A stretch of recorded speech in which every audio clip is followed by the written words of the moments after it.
तो राखी कब बांधे? राखी में भद्रा है। अब ये बताओ कि राखी कब बनवा? पहले तो ये बताओ राखी किसको बांधी जाती है? किसको राखी बांधी जाती है?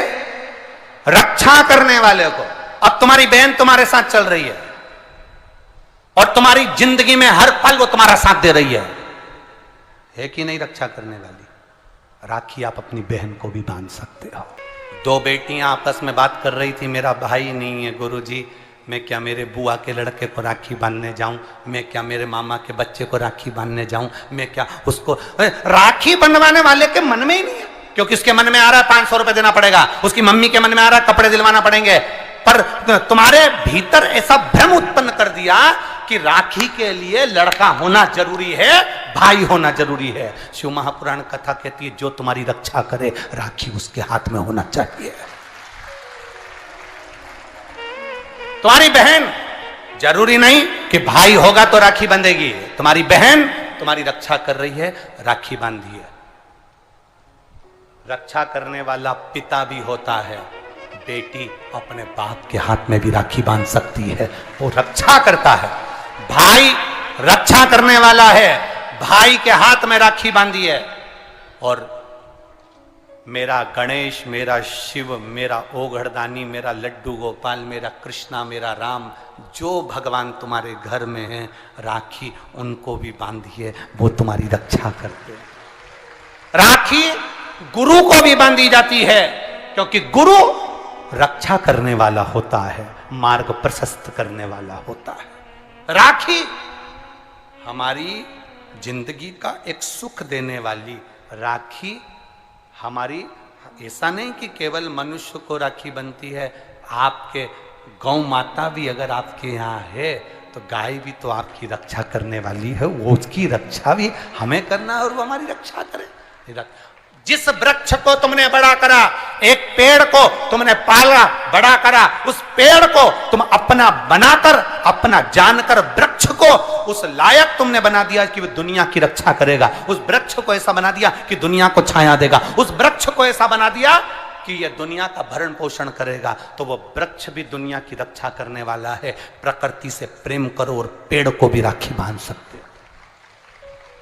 रक्षा करने वाले को राखी, जो तुम्हारी रक्षा करे।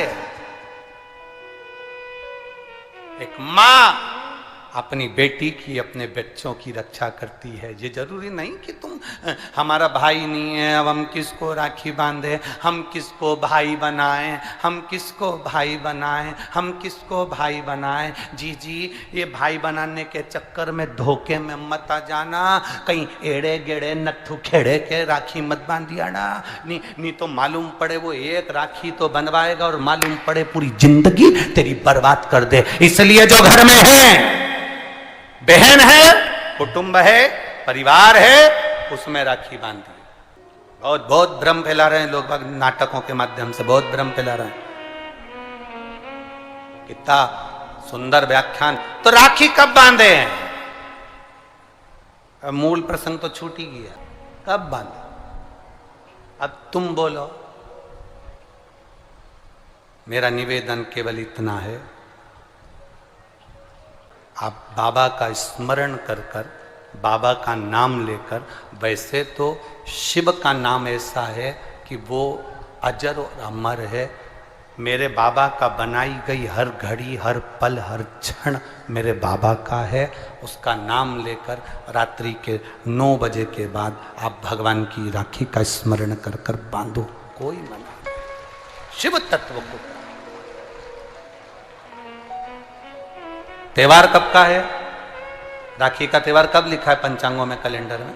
लिखा तो मनाना, दिल से मना, आनंद के साथ। अब किसी ने पूछा कि गुरुजी राखी बांधने का तो ठीक है, आपने मुहूर्त बता दिया, मम्मी गुलाब जामुन बनाई, वो कब खाए? तो निवेदन है, जब तुम्हारी मर्जी पड़े दिन भर। राखी में भद्रा है, खाने में भद्रा नहीं है। तुम तो अच्छे से खाओ दपट के, कोई मना, तुम खाओ दिल से। तुम्हारा दिन भर ऐसा बीतना चाहिए, ऐसा नहीं कि मुंह उतार के बैठे रहो राखी तो, पर दिन भर तुम्हारे चेहरे पर प्रसन्नता होना चाहिए और मिठाई का आनंद होना चाहिए। दिन भर तुम्हारे चेहरे पर प्रसन्नता हो कि आज रक्षाबंधन है। नहीं तो त्योहार को तुम छोटा कर दो, सुकुड़ दो, ऐसा नहीं। बड़ा हमारा दिन भर त्योहार रक्षाबंधन का, खूब एंजॉय करो, अपने जीवन को आनंदित करो। और मेरे भोलेनाथ को आप अपना भाई बनाओ, मेरे शंकर को अपना रक्षा करता बनाओ। मेरा देव अधिदेव महादेव तुम्हारे से कदम मिलाकर चले, यही भाव रखते हैं। शिव तत्व की प्राप्ति, शंकर का अनुभव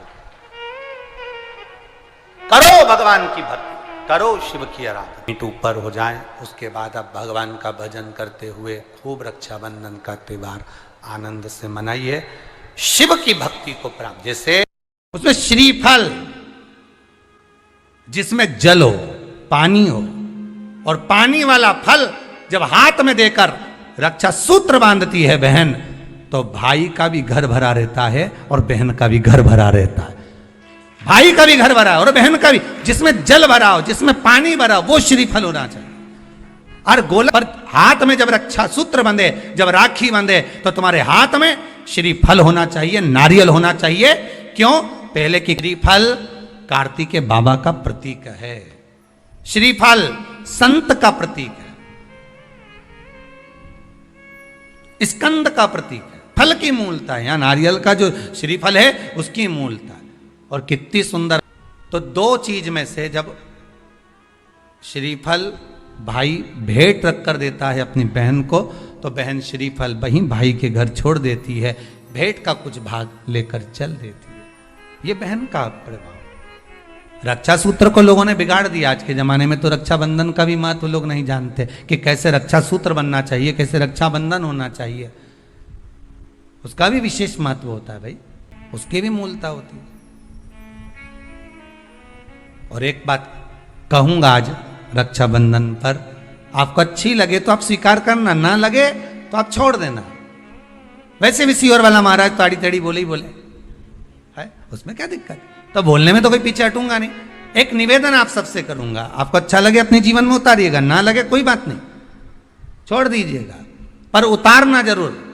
बहन से प्रॉपर्टी के चक्कर में कितना भी झगड़ा चल रहा हो, बहन का भाई से एक मकान के चक्कर में कितना भी झगड़ा चल रहा हो, संपदा के चक्कर में कितना भी झगड़ा चल रहा हो, तो भी निवेदन करूंगा, बहन और भाई तुम खूब लड़ो प्रॉपर्टी और जमीन के लिए, पर रक्षाबंधन के दिन कम से कम एक दूसरे के नहीं भी जाओ तो फोन लगाकर जीजी और बहन भाई से, भाई बहन से एक बार तो बात कर लो। क्योंकि धन अपनी जगह रह जाएगा साहब, वहां धन नहीं जाने वाला, आपका व्यवहार जाने वाला है, आपका प्रेम